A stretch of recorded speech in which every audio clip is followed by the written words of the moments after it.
السلام علیکم ورحمۃ اللہ وبرکاتہ۔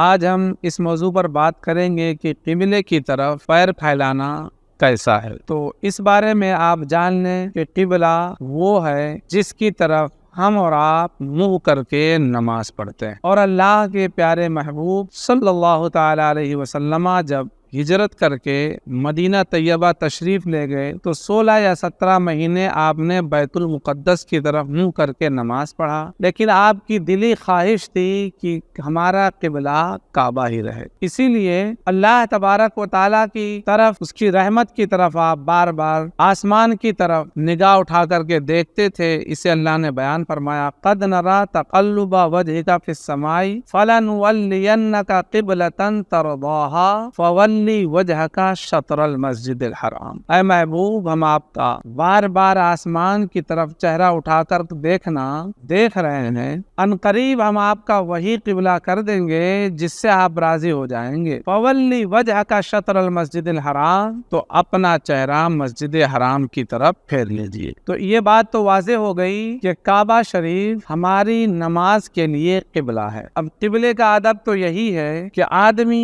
اس طرف پیر ہرگز نہ کرے۔ قبلے کی طرف پیر کرنا مکروہ ہے۔ در مختار اور فتاوی رضویہ شریف اور دیگر کتب کے اندر یہی بات واضح اور ظاہر ہے کہ قبلے کی طرف پیر پھیلانا یہ بے ادبی ہے اور سوء ادب ہے، مکروہ ہے، لہٰذا ایک مومن کو قبلے کی طرف پیر پھیلانے سے اجتناب کرنا چاہیے۔ البتہ اگر کسی نے بھولے سے پھیلا دیا یا نیند میں پھیلا دیا تو اس کا حکم الگ ہے، یعنی یا تو بوجھ ہے، مجبوری ہے، اس لیے وہاں پر کراہت کا حکم نہیں لگائیں گے، لیکن جان کر کے پھیلانا بہرحال مکروہ ہے، لہٰذا ایک مسلمان کو اس سے بچنا ضروری ہے، اور قبلے کا جتنا ہمیں ادب اور لحاظ ہوگا اتنی ہی ہمیں برکت ملے گی۔ اس بارے میں مجھے یاد ہے کہ میں نے ایک واقعہ پڑھا تھا۔ 2 طالب علم ایک مدرسے میں ساتھ گئے پڑھنے کے لیے، دونوں برابر کی ٹکر کے تھے، لیکن ایک نے نہایت شاندار طریقے سے علم حاصل کیا